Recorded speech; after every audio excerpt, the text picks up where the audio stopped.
सिंदूरारुणविग्रहां त्रिनयनां माणिक्यमौलिस्फुरत्तारानायकशेखरां शुन्तमुखीम् आपीनवक्षोरुहां पाणिभ्यामलिपूर्णरत्नचस्रं रक्तोत्पलं बिभ्रतीं सौम्यां रत्नघटस्थरक्तचरणां ध्यायेत् पराम्बिकां। भारत माता की जय। आप लोग भूखे तो बैठे हैं, इस वजह से व्रत में भी बैठे हैं, यज्ञ किया है कि तो यज्ञ की ऊर्जा भी अपने आप में एक अलौकिक होती है। और जो साधक होते हैं ना, साधक, उनकी साधना की जो आवाज होती है बुलंद होती है, परब्रह्म परमेश्वर तक पहुंचती है। तो थोड़ा सा जोश के साथ, बस तो ज्यादा देर नहीं लेंगे, भोजन भी तैयार है, लगभग पूरी से करेंगे उधर, तो बहुत ज्यादा समय नहीं लेंगे, बस 5 मिनट में आप हम अपनी बात रखेंगे, उसके बाद आगे के कार्यक्रम। तो थोड़ा जोश के साथ धर्म की जय हो, अधर्म का प्राणियों में विश्व का, भारत माता की, ये माताओं की, गंगा मैया की, यमुना महारानी की, भूतनाथ भगवान की, पार्वती पतये हर हर महादेव। आज आप लोग इस परम पवित्र स्थान पर बैठ करके एक संगोष्ठी कर रहे हैं। जब जब देश के ऊपर हमारे विचारों से हीन हुए, तब तक हमारे ऋषि मुनियों ने या जो समाज के बौद्धिक वर्ग के लोग थे, उन्होंने कहीं न कहीं ऐसे चिंतन की आवश्यकता रखी। एक समय जब धर्म की हानि हुई तो 88,000 ऋषियों ने एक परम पवित्र तीर्थ में बैठ करके चिंतन किया कि राष्ट्र कैसे समृद्धशाली बने, कैसे हम अपने जीवन को जिए। तो वहां से सत्यनारायण जैसी कथा का प्राकट्य हुआ। जितने पुराण वेद उपनिषद बने वो ऋषि मुनियों के चिंतन के स्वरूप में ही हम लोगों के समक्ष आए। आज हम लोग यहाँ बैठ कर इस परम पवित्र तीर्थ पर इसी चिंतन के लिए बैठे हैं। आदरणीय दीक्षित जी, जैसे हम लोग करते हैं ना, कभी कभी घर परिवार में हमारे द्वारा कोई अपराध होते हैं, पाप होते हैं, उन पापों को धोने के लिए हम तीर्थ में जाते हैं। तीर्थ में पहुंचते हैं, हमारे जितने कर्म किए हुए हमारे पाप हैं वो तीर्थ में पहुंचते ही हमारे सारे पाप दूर हो जाते हैं। किंतु कभी कभी तीर्थों को भी आवश्यकता होती है कि उनका भी कायाकल्प हो।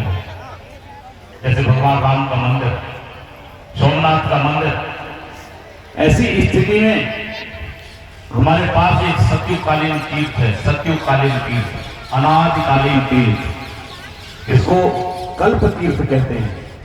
सुनाया आपने? कौन सा? सोरोंजी, वराह भगवान का क्षेत्र सोरोंजी। सोरों उपेक्षित हो गया। उपेक्षित क्यों हुआ? क्योंकि हम अपनी संस्कृति सभ्यता को भूलते चले जा रहे हैं। उसी सोरों को, उस तीर्थ की कायाकल्प करने वाले हमारे दीक्षित जी, इसीलिए, क्योंकि हम उनकी प्रशंसा इसलिए नहीं कर रहे, ये ऐसे हैं। आपने वक्तव्य में सुना, ऐसे बालक कोई कोई मां जन्म देती है। आवश्यकता है ऐसे बच्चों की, ऐसे दीक्षित जैसे बच्चों की, जो कि समाज को दिशा निर्देशित कर रहे हैं, अपने परिवार का भी पालन पोषण कर रहे हैं, और साथ में उस तीर्थ की जो खोई हुई पहचान थी, इन्होंने दोबारा से इसको दिला दी है। आज वहां इतने परिक्रमा हो रही है, कहां कहां के लोग, लाखों करोड़ों लोग आकर के सोरों तीर्थ की परिक्रमा करते हैं। अनादिकालीन तीर्थ है, शायद आप लोगों को नहीं पता होगा। यदि वो तीर्थ न होता तो ये पृथ्वी नहीं होती, भगवान राम भी नहीं होते, कृष्ण भी नहीं होते। उस भूमि से ही सब कुछ उत्पन्न है, सोरों की तीर्थ भूमि से। तो उस तीर्थ भूमि से हमारे दीक्षित जी यहाँ आए हैं। तो ऐसे इन्होंने इतना अच्छा उद्बोधन दिया कि आप लोगों को सीखना चाहिए, समझना चाहिए, अपने हृदय में धारण करना चाहिए। इतने सुंदर विचार, सारी व्यवस्थाएं रखी। समस्या बस यही है कि हम सब लोग छोड़ते चले जा रहे हैं, छोड़ते चले जा रहे हैं, छोड़ते चले जा रहे हैं। हमारे ऊपर होड़, शक, यवन, उन्होंने हमारे ऊपर आक्रमण किया। हम उनके बस में रहे, हम उसके अधीन रहे, हम पराधीन रहे। उसमें केवल हमारी एक ही समस्या रही थी कि हमारे मन में ईर्ष्या। हम जब कोई व्यक्ति हमारा भाई बढ़ता है, ऊपर को आगे को बढ़ता है, तो सबसे पहला व्यक्ति भाई ही होता है, उसके पैर को खींचने का काम करता है। जब हम पराधीन हुए तब तक केवल हमारे विचार मर गए थे, हम विचारों से हीन हो गए। उन सनातनीय विचारों को हमने छोड़ दिया था, इसलिए हम परतंत्र हुए। किंतु विचारों के साथ साथ हमने अपनी सभ्यता और संस्कृति को नहीं छोड़ा था। उस समय इतने वर्षों तक हूढ़ यवन सत कितने हमारे ऊपर अत्याचार करते रहे, किंतु हमने अपनी संस्कृति और सभ्यता को नहीं छोड़ा। समय व्यतीत होता चला गया, व्यतीत हुआ, अंग्रेज आए। जैसे कि भाई साहब ने बताया कि उस समय एक प्रजाति क्या है जिसको जाति शब्द दिया, ऐसे ही अंग्रेज भी आए। अंग्रेजों में उन्होंने भी देखा कि भारत एक समृद्धशाली देश है, इस देश को कैसे लूटा जाए, तो वो जातिवाद फूट डालने की परंपरा उन्होंने शुरुआत की। और उससे भी बड़ी, जब हमें फूट नहीं पड़ी, हम एक दूसरे से दूर नहीं हुए, तो उन्होंने कहा कि शिक्षा पर प्रभाव होना चाहिए। लॉर्ड मैकाले जो भारत में आया तो उसने हमारी शिक्षा पद्धति को बदलने की कोशिश की। हमारे विचारों में घृणा बढ़ती, एक दूसरे के प्रति हम ईर्ष्या द्वेष करने लगे, जबकि हमारी परंपरा क्या थी? अष्टादश पुराणेषु व्यासस्य वचनद्वयम् परोपकाराय पुण्याय पापाय परपीडनम। हमारे यहाँ व्यास जी महाराज ने 18 पुराणों का निर्माण किया। उन 18 पुराणों में हजारों हजार लाखों लाख श्लोक लिखे, और लिखने के बाद उन्होंने चिंतन किया कि मैंने पुराणों में लिखा क्या आया है, क्योंकि कलयुग के व्यक्ति के पास समय का अभाव होगा, वो समय अपना मोबाइल में लगा रहा होगा, उसके समय पास इतना समय नहीं होगा तो ग्रंथों का अध्ययन करें, उन ग्रंथों को जाने, वेदों को पढ़ें, वेदों की ऋचाओं को जाने। अभी भाई साहब ने बताया कि किसी को ये तक नहीं पता कि राम की पत्नी का नाम क्या है, सीता कहां से आई, कितने वेद हैं हमारे यहाँ, कितने पुराण हैं। ये सब जब हम परंपराएं छोड़ते चले गए तो ऐसे में हमारे विचार पुष्ट होते चले गए, और उन्हीं विचारों को समृद्ध का लाभ लेकर के उस लॉर्ड मैकाले ने ऐसी शिक्षा पद्धति हमारे शरीरों में प्रवेश कर दी, घरों में प्रवेश कर दी कि आज हम पतन की ओर होते चले जा रहे हैं। वही शिक्षा पद्धति थी, उस समय की एक स्थिति थी कि हम अपने धर्म को नहीं छोड़ रहे थे, जिंदा हम दीवारों में चुने जा रहे थे। छोटे छोटे बच्चे, फतेह सिंह जोरावर की कथा किसने नहीं सुनी है? केवल धर्म छोड़ने के लिए तो चुने गए थे वो बच्चे। यदि वो अधर्म को स्वीकार कर लेते तो वो दीवार में नहीं चुने जाते। उन्होंने जनेऊ की रक्षा के लिए, उन्होंने तिलक की रक्षा के लिए, उन्होंने चोटी की रक्षा के लिए अपने प्राणों को न्यौछावर कर दिया, किंतु अपने धर्म नहीं परिवर्तित किया। किंतु आज की स्थिति ऐसी हो गई है कि हम स्वतंत्र भारत में रहते हुए हमने अपनी सारी परंपरा को छोड़ दिया, तिलक लगाना छोड़ दिया, चोटी रखना छोड़ दिया, जनेऊ पहनना छोड़ दिया, पूजा पाठ संध्या वंदन सूर्य अर्घ सबको छोड़ दिया। हम छोड़ते चले जा रहे हैं, छोड़ते चले जा रहे हैं, यहां तक कि हमने अपनी कुल परंपराओं को छोड़ दिया। कुल परंपराओं के साथ साथ हमने अपने कर्म को भी छोड़ दिया। इतने हम विचारों से हीन हो गए कि हमें अपने कर्म ही अच्छे नहीं लगने लगे। हमने अपने कर्मों को छोड़ दिया। पंडित जी ने पंडिताई छोड़ दी, उन्हें लगता है कि पंडिताई बहुत खराब काम है। ठाकुर जी ने ठकुराई छोड़ दी, सारे अपने अपने कामों को छोड़ते चले जा रहे हैं, और धीरे धीरे धीरे धीरे करके उन्हीं कामों को, जिन कामों को हमने छोड़ दिया, वो बेधर्मी और जिहादी उन कामों को अपने हाथों में लेते चले जा रहे हैं। आज यहां से आप पटियाली तक जाएंगे, यदि आपकी गाड़ी पंचर हो जाए तो आपको कहीं एक हिंदू पंचर लगाने वाला व्यक्ति नहीं मिलेगा। आपकी गाड़ी खराब हो जाए, किसी गैराज में जाएंगे तो श्री राम की, श्याम की कहीं कोई दुकान नहीं होगी। भूरा, कालू, अगड़म बगड़म उनकी दुकानें होंगी वहां गाड़ी सही करने वाले की। खेत में मेहनत किसान कर रहा होता है, फल सब्जी किसान उगा रहा होता है, किंतु उसको बेचने वाला एक मुसलमान होता है। चाहे सब्जी की बात ले लो, चाहे आप गाड़ी सही करने की बात ले लो, और यहाँ तक कि घर में लिपाई पुताई पेंट जितना काम होता है वो सारे के सारे जिहादी कर रहे हैं आज के समय। और हम क्या कर रहे हैं? हम केवल मोबाइल चला रहे हैं। मोबाइल, हम केवल ईर्ष्या में लगे, हम केवल द्वेष में लगे, हम केवल मेड़ काटने में लगे, केवल इतना ही हमारे पास काम रह गया है। न भगवान का चिंतन है, न देश का चिंतन है, न राष्ट्र का चिंतन है। जब तक हम राष्ट्र और धर्म का चिंतन नहीं करेंगे तब तक हम ऐसे ही करते चले जाएंगे। क्या जब वो समय सोमनाथ का मंदिर बना होगा, भगवान राम का मंदिर कभी किसी युग में बना होगा, तब भी हम सशक्त होंगे। उस समय हमारा मंदिर बना होगा, धर्म की ध्वजा लहराई होगी। किंतु भाई टूट कैसे गए, टूटे कैसे? जब उस समय टूट सकते हैं तो आज बना करके इस मंदिर को आप ताली मत बजाइए, अपने आप को खुश मत होइए कि उस हम बाबरी विध्वंस को, अपने ढांचे को गिरा करके भगवान राम का मंदिर बना दिया। बना तो दिया, इसकी सुरक्षा की भी कामना करिए कभी कि ये कितने दिन तक रहेगा ये मंदिर, कब तक ये मंदिर सुरक्षित रहेगा, ये कल्पना की है क्या? आज हमारे देश में जो जिहादी घरों में घुसते चले जा रहे हैं उनको हम रोक नहीं पा रहे। बांग्लादेश में मेरी हिंदुओं की हत्या होती है, कोई भी राजनेता नहीं बोलता, कोई विश्व का संगठन नहीं बोलता, कोई मानवाधिकार नहीं बोलता।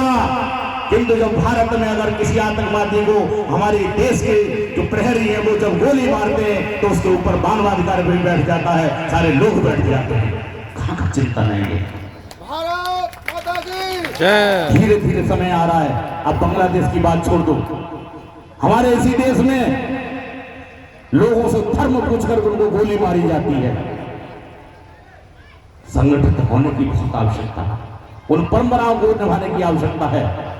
आज हमने मंदिर बना दिया, ऐसी सरकार में भी हम रहते हुए आज उन लोगों को मुंह तोड़ जवाब नहीं दे पा रहे हैं। क्या पता भी 20 साल 50 साल बाद क्या स्थिति होगी हमारी, हमें कोई हिंदू से जानेगा या नहीं जानेगा। अभी पीछे 50 साल पहले भी हम किसी के सामने अपने आप को हिंदू होना नहीं बता पाते थे। अभी कुछ सरकारों में भी हम लोग तिलक नहीं लगाते थे, हम मंदिरों में नहीं जाते थे, इतना हमारे मन में भय बैठा था। किंतु आज हम स्वतंत्र हैं, स्थिति में हैं, किंतु फिर भी हम पतन की ओर जा रहे हैं। क्यों? क्योंकि हमने सब कुछ छोड़ दिया, धर्म भी छोड़ दिया, संस्कृति भी छोड़ी, सभ्यता भी छोड़ दी। हमारे ऋषि मुनियों की परंपरा, भाई साहब बता रहे थे कि नक्षत्र ज्योतिष आज भी किसी के माई के बाप में ताकत नहीं है। किसी विश्व की संस्कृति में जो बता दे कि सूर्य ग्रहण कब होगा, चंद्र ग्रहण कब होगा, वो हमारे ऋषि मुनियों 100 हजारों वर्ष पहले लिख गए और हजारों वर्ष आगे तक की लिख गए कि किस तारीख में कब और सूर्य ग्रहण पड़ेगा और चंद्र ग्रहण पड़ेगा। वो किसी तारीख से नहीं पढ़ते आज भी, वो हमारी तिथियों से ही पढ़ते हैं। चंद्र ग्रहण जब भी पड़ेगा वो पूर्णिमा में ही पड़ेगा, सूर्य ग्रहण जब भी पड़ेगा वो अमावस्या में ही पड़ेगा। वो तारीखों पर निर्धारित नहीं है, वो तिथियों पर निर्धारित हैं। हमने अपने जीवन से तिथियों को भी फेंक दिया। आज कोई भी हम कार्य कर रहे हैं तो हम तारीखों से कर रहे हैं, हम पाश्चात्य संस्कृति की ओर भाग रहे हैं, उस संस्कृति की ओर भाग रहे हैं। उन्होंने जो हमारे विचारों को निम्न किया था, हमारे विचारों की हत्या की थी। क्या आप लोगों को पता है कि हम अभी भाई साहब ने बताया कि किसकी संतान है, पर पढ़ा क्या था आप लोगों ने कि हम बंदर की संतान है? पढ़ा था नहीं पढ़ा था किसी ने कि हम बंदर की संतान थे। बंदर थोड़े संस्कृत हुए, सुशिक्षित हुए तो वनमानुष बन गए और वनमानुष बन के व्यक्ति मनुष्य बना। पढ़ा है किसी ने ये चीज? पढ़ी थी। किंतु जो बनने थे बंदर, वो बंदर की ही औलाद हो सकते हैं। किंतु हम ऋषि मुनियों की संतान है, हम देवताओं की संतान है, उन तपस्वियों की संतान है जिन्होंने हमें हवाई जहाज दिया, हमें एटम बम दिया, उन्होंने हमें आविष्कार ही आविष्कार दिए। हम उन ऋषियों की संतान है, हम उनकी संतान नहीं है कि हम बंदर बने। वो हो सकते हैं बंदर हो। उस समय उनकी संस्कृति सभ्यता, जब वो पत्थर में घिस करके आग जलाने की बात कर रहे थे, उस समय हमारे यहाँ 4 वेद पढ़े जाते थे, 4 वेद, 18 पुराण हमारे यहाँ होते थे। उस समय हमारे यहाँ हवाई जहाज ऐसा बनाया जाता था कि आज भी विश्व नहीं बना पा रहा। पुष्पक विमान की विशेषता थी कि क्या विशेषता थी पता है किसी को? पुष्पक विमान की विशेषता कि मन की गति से चलता था। जहां मन करे वहां पहुंचा दिया जाता था। जब उसमें सवारी बैठती थी तो एक सीट हमेशा खाली रहती थी। अगर 2 लोग बैठे हैं तो एक सीट खाली है, 100 लोग बैठे हैं तो एक सीट खाली है। उसका प्रमाण जब भगवान राम लंका पर विजय प्राप्त करके अयोध्या को वापस आए तो सारी सेना को उसी पुष्पक विमान में भर करके लाए। ऐसा विमान किसी की ताकत है, किसी संस्कृति में है कि जैसा विमान आज भी बना दे? इतनी बड़ी संस्कृति होने के बाद भी ये संस्कृति हमारी थी। कितनी भी बड़ी बातें हो, शून्य को देने की बात हो, परब्रह्म परमेश्वर की बात हो, अणु परमाणु की बात हो, वो हमारे सभी ऋषि मुनियों की देन है। भाई साहब बता रहे थे कि चंद्रमा कितनी दूरी पर है, सूर्य कितनी दूरी पर है, यहां बैठ करके ही बता दी, सारी बातें बता दी, क्योंकि वो साधना से तपस्वी थे, अपनी परंपराओं पर चलने वाले थे, अपनी संस्कृति की परंपराओं पर चलने वाले थे। आज हमने वो सब भूल गए, छोड़ दिया। आज हमने अपने कुल परंपरा की मर्यादा नहीं छोड़ी।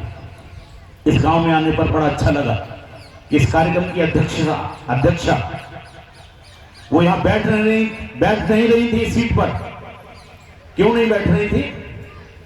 क्योंकि संकोच के कारण। मेरे गांव के लोग बैठे हैं, मेरे पूर्वज भी बैठे हैं यहाँ, मेरे कोई जेठ लग रहे हैं, कोई ससुर लग रहे हैं, कोई कुछ लग रहे हैं, इसलिए वो मंच पर नहीं बैठ रही थी। कि तो आज क्या समाज में क्या हो रहा है?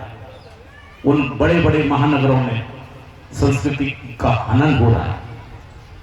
पहना ओढ़ावा हमने छोड़ दिया, सारी संस्कृति सभ्यता छोड़ दी। जब तक हम उस संस्कृति और सभ्यता पर लौट करके नहीं आएंगे तब तक हमारा कोई भी उद्धार नहीं कर सकता। इस राम मंदिर का भी जो बना खड़ा है, इसका संरक्षित कब तक रहेगा ये कोई पता नहीं है, क्योंकि हम धीरे धीरे धीरे धीरे घटते चले जा रहे हैं, घटते चले जा रहे हैं, घटते चले जा रहे हैं। हमें संगठित होने की आवश्यकता बहुत नहीं है, संगठित तो हम हैं। अगर संगठित नहीं होते तो इस भारत में इतनी बड़ी हम सरकार नहीं दे पाते। केवल संगठित होने पर ही भी हमने इस सनातनी सरकार को दिया। यदि संगठित नहीं होते हम, तो प्रयाग जैसे तीर्थ में करोड़ों करोड़ों लोग बिना बुलाए एक स्थान पर पहुंचते हैं। हमारी कभी ऊंच नीच की ये जो भाषा है, ये सनातनी भाषा नहीं थी, नहीं है और आगे भी नहीं रहेगी। ये तो हमारे दिमागों में भरी गई है कि आप ऊंचे और हम नीचे और ये ऊंचे। आप लोग गंगा स्नान करने जाते हैं ना? घाट पर जब स्नान कर रहे होते हैं उस समय कोई ये पूछता है कि यहाँ पंडित जी नहा रहे हैं, कि ठाकुर जी नहा रहे हैं, कि जाट जी नहा रहा है या कोई और जी नहा रहा है? एक ही घाट पर हम सब मिलकर के नहाते हैं, हम सब लोग मिलकर के नहाते हैं। तो ऊंच नीच का हमारा भेद ही नहीं है। करोड़ों लोग मिलकर के प्रयाग में जब स्नान करते हैं तो वहीं महामंडलेश्वर, वहीं शंकराचार्य, वहीं एक सफाई कर्मी, वहीं पुलिस कर्मी, सारे के सारे लोग एक ही घाट पर स्नान कर रहे होते हैं। तो इससे बड़ी क्या हमारी संस्कृति होगी? तो सनातन कभी ऊंच नीच में नहीं बांटता। सनातन के लिए परंपराएं अपनी है। हम ऊंच नीच में तो अपने आप बट रहे हैं या हमारे नेता बांट रहे हैं हमें। हम नहीं बटे हुए हैं, हम घटे जरूर हैं। और अगर ऐसे ही घटते चले गए ना, महानगरों में, गांव की नहीं कह सकते, महानगरों में बड़ी बड़ी कोठियां हमने देखी हैं जो आज की स्थिति में खाली पड़ी हैं। अभी भाई साहब बता रहे हैं कि घर में माता पिता मर जाते हैं, यही नहीं पता कि कब मर गए वो, कब उनका श्राद्ध होगा, उनकी तिथि नहीं पता, क्योंकि अड़ोसी पड़ोसी आपके घर खोल करके देख रहे हैं कि इसमें माता पिता मरे पड़े हैं। ऐसी स्थिति बन गई। क्यों बन गई? क्योंकि एक बालक हम पैदा कर रहे हैं, केवल एक। पहले तो ये था कि बेटा के चक्कर में कई बेटी पैदा हो जाती थी, आज तो वो भी नहीं। अगर पहली बेटी हो गई तो उसी पर संतुष्ट हो गए, एक बेटी ही पर्याप्त हो गई उनके लिए। अगर ऐसे ही करते रहे ना तो ये धीरे धीरे समय ऐसा आएगा कि हम बिल्कुल घट जाएंगे, और घट जाएंगे तो कट जाएंगे। जो नारा था ना कि आप बटोगे तो कटोगे, हम कह रहे हैं बटोगे तब नहीं कटोगे, आप घटोगे तब कटोगे। आप घटने नहीं है आपको। और आप तो गांव की युवा महिलाएं बैठी हैं, ताकतवर बैठी हैं। अभी तो गांव खान पान भी अच्छा है। शहर की महिलाएं वो चाउमीन और बर्गर और वो पिज्जा खा खा करके अपने शरीर को बर्बाद कर लिया उन्होंने। आज एक बालक पैदा करने की क्षमता नहीं है। शास्त्र कहते हैं 9 बच्चों को पैदा करना चाहिए।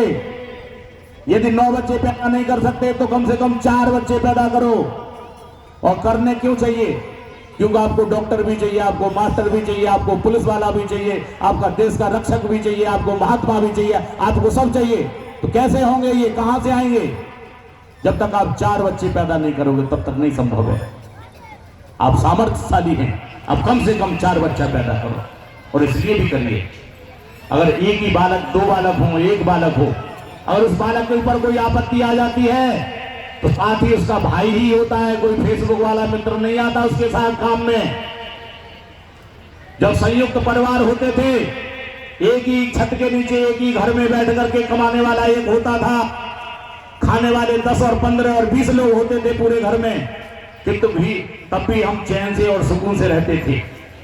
आज कमाने वाले सारे लोग हैं, पूरा घर कमा रहा है, पत्नी भी कमा रही है, बच्चे भी कमा रहे हैं, बाप भी कमा रहा है, बेटा भी कमा रहा है, सब कमा रहे हैं, किंतु फिर भी कोटियां खाली पड़ी हैं। इसलिए बच्चे पैदा करो। और आप कहोगे कि महंगाई है, इस महंगाई में हम बच्चे कैसे पैदा करें, कैसे इन्हें पढ़ाएंगे, कैसे इन्हें लिखाएंगे, क्या खिलाएंगे, क्या पिलाएंगे? अरे भाई, ये उन जिहादियों की तरफ भी देख लो आप लोग। वो 20-20, 25-25 पैदा करके इस देश पर अपनी हुकूमत जमाना चाह रहे हैं। खाने के लिए उन पर भी कुछ नहीं है, उनके पास जमीन नहीं है, घर नहीं है, करने के लिए दुकान नहीं है, रहने के लिए घर नहीं है, किंतु फिर भी सुकून और चैन से वो लोग रह रहे हैं, 20-20 पैदा कर रहे हैं। कम से कम आपके पास तो कारोबार और है। आप उस परंपरा में लौटिए, पिछली परंपरा में लौटिए, कुल परंपरा में लौटिए, अपने जो पूर्वज है उनके परंपरा में लौटिए। सब कुछ सरकार नहीं करेगी। हमने नाईगिरी छोड़ दी, हमने धोबीगिरी छोड़ दी, और जो कर भी रहे ना वो पुरानी परंपराओं में कर रहे हैं। परिवर्तन की आवश्यकता है। ये सीख लेनी चाहिए हमें जिहादियों से। जब वो बाल काटने की दुकान खोलते हैं तो बहुत टिप टॉप, बहुत सुंदर बना करके खोलते हैं, कि हमारे नाई समाज होगा वो एक टूटे फूटे खोखे में भी बैठा होगा, और हम ही उससे उपेक्षित देख रहे होंगे। आवश्यकता है कि हमें उसको भी ताकत देने की आवश्यकता है। उसको आप धन मत दीजिए, उसको आप पैसा मत दीजिए, किंतु उसके पास जाकर के काम कराइए, ढूंढ करके नाई के पास जाइए, उससे बाल कटाइए, उसको पारिश्रमिक दीजिए, उससे वो संपन्न होगा। तो अपने व्यापारों की तरफ लौटिए। और अगर इसके बाद भी आप सोचो कि हम बच्चे फिर भी नहीं पाल सकते, तब क्या करें? तो ऐसे में बड़े बड़े महात्माओं के भी बड़े बड़े आश्रम खाली पड़े हैं। उनके यहां भी कोई नहीं है अब महात्मा बनने के लिए, क्योंकि आज अब पैदा नहीं कर रहे तो महात्मा बनेंगे कहां से? आप महात्माओं की कल्पना करते हैं कि स्वामी जी आए इतनी दूर से इनके दर्शन करने।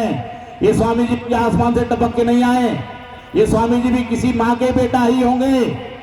जब तक आप बच्चे पैदा नहीं करोगे तब तक स्वामी जी भी कहां से आएंगे? तो इसलिए आप बच्चों को पैदा कीजिए। आप यदि नहीं पढ़ा सकते, उनको नहीं पाल सकते, तो आप पैदा करके हमें दीजिए, हम ले जाएंगे अपने, उनको पालेंगे, पलोसेंगे, खूब उनको शिक्षा संस्कार देंगे। जब बालक आपका बड़ा हो जाएगा तो आपको वापस कर देंगे। आपका मन हो तो उसे महात्मा बनाइए, नहीं मन हो तो आप उसको इंजीनियर बनाइए, आपकी इच्छा।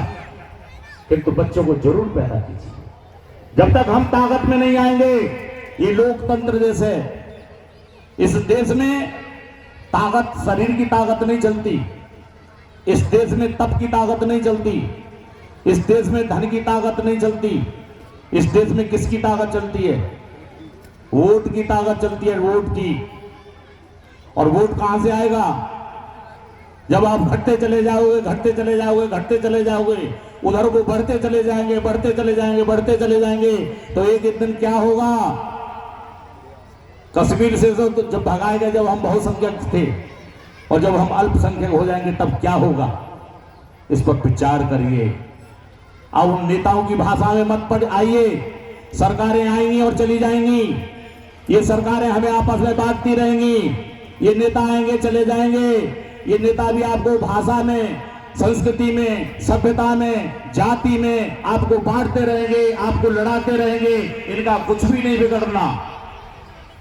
ये एक बार एमएलए हो जाएं, 2 बार एमएलए हो जाएं, 4 बार एमएलए हो जाएं, इनको हर बार की पेंशन मिलेगी, किंतु एक पुलिसकर्मी होगा, इसको एक दिन की छुट्टी भी नहीं मिलेगी। तो इसलिए ये नेता जो लोग हैं ना, ये आपको बांट रहे हैं, आपको और कोई कुछ नहीं कर रहा। नेताओं से भी सावधान रहिए, इन सरकारों से भी सावधान रहिए। इतनी ताकत में आइए आप लोग कि सनातन धर्म को हम पुनर्स्थापित कर सकें। इसलिए संगठित जरूर रहिए। ये भाषा में बांटेंगे, अभी अभी देखा ना पूरे देश में हाहाकार, कभी यूजीसी के नाम पर, कभी आरक्षण के नाम पर, कभी किसी के नाम पर हम लोगों को बांट ही तो रहे। हम लोग चैन से रह रहे हैं, सुख ही रह रहे हैं, सब कुछ रह रहे हैं। जो होगा ठीक है, ठाकुर जी ने सोच रखा होगा वो अच्छा ही होगा, किंतु आप बटिए मत। नेता सरकारें सब बांटेंगे, आपको प्रलोभन देंगे, उन प्रलोभन से आप लोग दूर रहिए।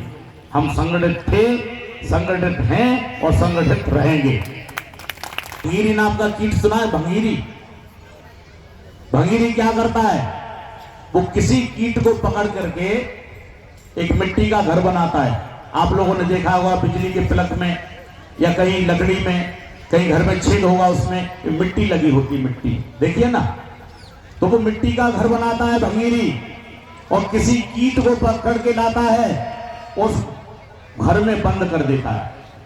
बंद करने के बाद थोड़ा सा एक छिद्र छोड़ देता है, और उसी के ऊपर वो भिनन भिनन भिनन भिनन भिनन भिनन करता है।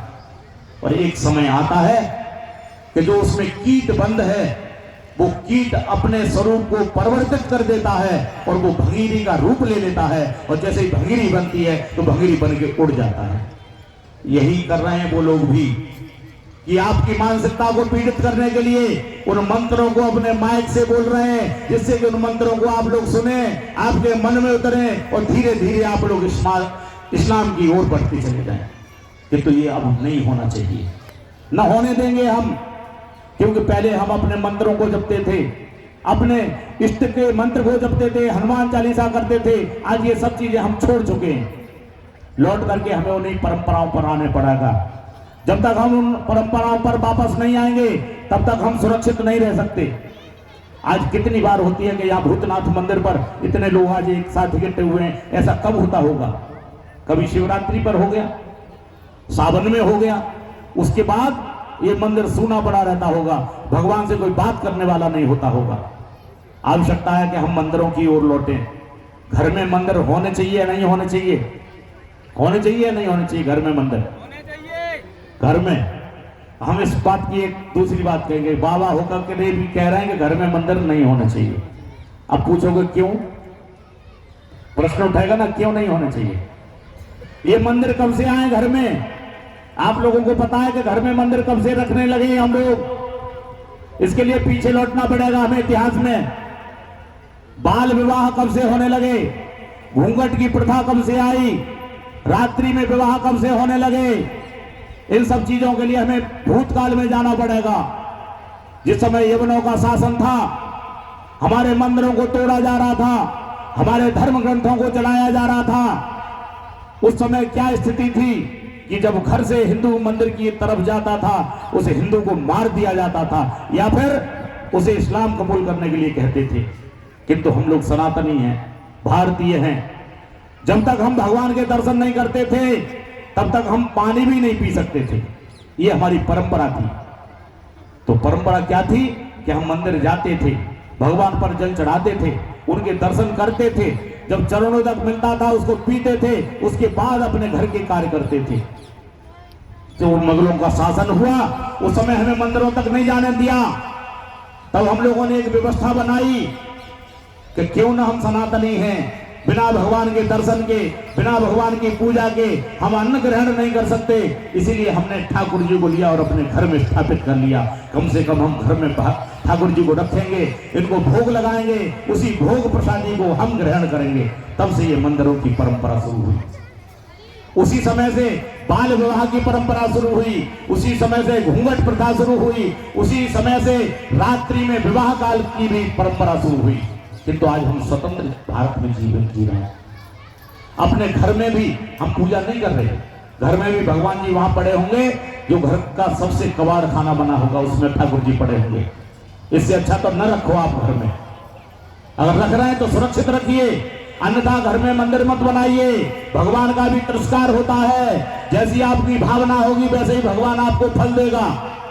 जो परब्रह्म परमेश्वर सैकड़ों सूर्यों को प्रकाशित करता है, सैकड़ों सूर्यों को प्रकाशित करता है, नहीं करता है? पहले के लोग हंसी उड़ाते थे हम लोगों की कि कोटि सूर्य समप्रभ, अरे करोड़ों सूर्य कहां से होंगे? किंतु आज का विज्ञान बता रहा है कि एक अंतरिक्ष में सैकड़ों सैकड़ों सूर्य होते हैं। ये हमारे ऋषि मुनि पहले कह चुके। तो जो परब्रह्म परमेश्वर सैकड़ों सूर्यों को प्रकाशित करता है, जो परब्रह्म परमेश्वर चींटी से लेकर हाथी तक के भोजन की व्यवस्था रखता है, उसके सामने जब हम दीपक दिखाते हैं, अभी दीप प्रज्वलन किया, तो उसकी तौहीन नहीं है क्या ठाकुर जी की? तौहीन होगी नहीं होगी? जो चींटी से लेकर हाथी तक भोजन की व्यवस्था रखता है जो ठाकुर, उसके लिए हम 4 चनौरी रख के सामने और घंटी बजा देते हैं, उसकी तौहीन होगी नहीं होगी? जो ठाकुर जी सबको देता है, उसको हम 10, 20, 50 रुपए चढ़ा रहे हैं, तो भगवान की तौहीन होगी या नहीं होगी? किंतु करते क्यों है? सनातन क्यों कराता है ये सब चीज? पता है आपको? देहि में ददामिते, भगवान कहते हैं, वेद का मंत्र है, देहि में ददामिते, तुम मुझे जो दोगे उसी का मैं अनंत गुना करके मैं तुम्हें दे दूंगा। जब हमें प्रकाश की आवश्यकता है, ज्ञान की आवश्यकता है, तो हम परब्रह्म परमेश्वर को दीपक दिखाते हैं। जब हमें भोग विलासिता की आवश्यकता है तो हम भोग लगाते हैं। जब ज्ञान वैराग्य की आवश्यकता होती है तो दक्षिणा और पुष्प फल फूल हम भगवान को चढ़ाते हैं। इससे वो प्रसन्न होकर के उसको अनंत गुना करके आपको वापस देते हैं। ऐसे ही घर में पड़े हुए ठाकुर जी जब उपेक्षित भाव से जब घर में पड़े होते हैं किसी कोने में, तो हमारा भाव क्या रहता है? तो जैसा उनके प्रति आप भाव रखोगे वैसे ही वो तुम्हें भी बनाते हैं। इसलिए आवश्यक है कि घर में ठाकुर जी रखो, अच्छी तरह से जब सेवा कर सकते हो तो। अन्यथा जो पुराना मंदिर है उस मंदिर पर आप संगठित होइए। यही हम लोगों ने छोड़ दिया कि घर में धूप बत्ती दीपक दिखाया और सीधे चले गए ऑफिस। कम से कम आप सप्ताह में एक दिन मंदिर जरूर जाइए। मोहल्ला पड़ोस में जो भी मंदिर है, गांव में जो भी मंदिर है, उस मंदिर पर चाहे पूर्णिमा को आप हवन के माध्यम से जुड़िए, चाहे मंगलवार को हनुमान चालीसा के माध्यम से जुड़िए, चाहे प्रदोष को अभिषेक के माध्यम से जुड़िए। आप संगठित होइए, उन मंदिरों पर पुनः जाइए। वहां जाएंगे आप लोग तो पुण्य की भी प्राप्ति होगी और धर्म की भी प्राप्ति होगी और संगठित होने की भी एक न एक कोई न कोई हमारे से ऊर्जा निकलेगी और बात होगी। जैसे आज यज्ञ किया आपने, इस यज्ञ में सारे लोग बैठे और अब जाकर के ये बातें निकल रही हैं। तो ऐसे ही आप मंदिरों से जुड़िए, अपने माता पिता के चरण स्पर्श कराइए बच्चों से। अभिवादन सीत्य और नित्य वृद्धो सेवना चत्वारे तस्य वर्धन्ते आयुर्विद्या शोभन। 4 चीजें ये ऑटोमेटिकली बढ़ जाती हैं। इसलिए आप संस्कारित होइए, धर्म से जुड़िए और जो हमारी प्राचीन परंपराएं उनका भी निर्वहन करते चलिए। जब तक हम शिक्षित होइए, किंतु शिक्षा में संस्कार नहीं होंगे तब तक हम कुछ भी नहीं कर सकते। संस्कार, शिक्षा को संस्कार से युक्त बनाइए। आप कॉन्वेंट में बच्चों को पढ़ाइए, कोई बात नहीं, किंतु घर में उन्हें 10 मिनट का 5 मिनट का समय जरूर दीजिए। उनके साथ बैठ करके हनुमान चालीसा का पाठ करिए, कोई रामायण की बात सुनाइए, कोई कहानी सुनाइए, कथा सुनाइए। ऐसी बातें करेंगे तो आपके बच्चे आपका सम्मान करेंगे और आपका पालन भी करेंगे। अन्यथा वृद्धाश्रम में जाना ही जाना है। तो उस वृद्धाश्रम से बचने के लिए अपने बच्चों को संस्कार जरूर दीजिए, धर्म से जोड़िए, धर्म के साथ जुड़िए और ठाकुर जी की हमेशा कृपा का अनुभव करिए कि जो दिया है ठाकुर जी ने वो पर्याप्त दिया है। और जो कामनाएं भगवान से आप कामनाएं करिए, गाय की सेवा, प्रकृति की सेवा, वृक्ष लगाने की सेवा। ये भाई साहब ने सारी बातें बताई थी, क्योंकि वृक्ष प्रकृति भी मां के स्वरूप है। आज हम महिलाओं को तरफ देखते हैं कि महिला भी महत्वपूर्ण है हमारे। यत्र नार्यस्तु पूज्यन्ते रमन्ते तत्र देवता। और जो प्रकृति है वो मातृ स्वरूपी है। शिव शब्द है ना, भगवान भोले बैठे हैं यहाँ। शिव शब्द में इकारांत और अकारांत मन पुल्लिंग और स्त्रीलिंग। शिव में से अगर स्त्री हटा दी जाए तो क्या बचेगा? शिव में से यदि ई की मात्रा हटा दी जाए तो क्या रह जाएगा? वो शिव को में से ई हटा दें तो वो शव रह जाएगा, शव। इसलिए यत्र नार्यस्तु पूज्यन्ते, बिना प्रकृति के परब्रह्म परमेश्वर भी पूर्ण नहीं है। इसलिए महिलाओं का सम्मान, प्रकृति का सम्मान, नदियों का सम्मान, वृक्षों का सम्मान, संत महात्माओं का सम्मान, गुरुओं का सम्मान, अपने माता पिता का सम्मान करते रहिए। जब से हम पढ़ लिख गए तब से ये संस्कृति धराशायी होती चली आ रही है। पहले अनपढ़ अच्छे थे कि पीपल का पेड़ होता था, हम कहते थे कि इस पर भूत रहते हैं, इस पर देवताओं का निवास है, तो हम उसको नहीं काटते थे। जिस दिन हमें पता पड़ गया, हम पढ़ लिख गए, बहुत योग्य हो गए, हमें पता पड़ा कि ऐसी कोई बात नहीं है। बात क्या है इसमें विशेषता कि पीपल 24 घंटे ऑक्सीजन देता है, ये हमें पता पड़ गया, तभी से हम पीपलों को काटने लग गए, नदियों को हम दोहन करने लग गए। तो आवश्यकता है अधिक से अधिक वृक्ष लगाइए, जल का संचय करिए, परिवार के साथ बैठिए, परिवार के साथ में भोजन करिए। ये सारी चीजें करते रहेंगे तो हम संगठित भी रहेंगे, हम संरक्षित भी रहेंगे, हम राष्ट्र के प्रति, धर्म के प्रति अनुष्ठित रहेंगे। यही इस समय हमारे संघ का शताब्दी वर्ष महोत्सव, ये लोग भी किसी और तरीके से मना सकते थे, किंतु क्यों संगठित कर रहे हैं? क्योंकि ये वेदों की बात, पुराणों की बात, इन्होंने पंच परिवर्तन बताए, इसीलिए ये पंच परिवर्तन बताए कि हम सब लोग संगठित रह सके और अपने छोटे छोटे बच्चों को, आजकल और तो कुछ है नहीं, केवल संघ की शाखाएं जरूर है, तो उसमें भी भेजिए, जिससे कि वो बच्चे संस्कारवान बन सकें, शरीर सुदृढ़ हो सके उनका। इसलिए आप सभी लोग सुखी रहिए, स्वस्थ रहिए, मस्त रहिए। भगवान भूतनाथ की आप लोगों पर कृपा ऐसी बनी रहे, संगठित रहते हुए अपने धर्म के प्रति निष्ठावान रहिए। नमः पार्वती पतये हर हर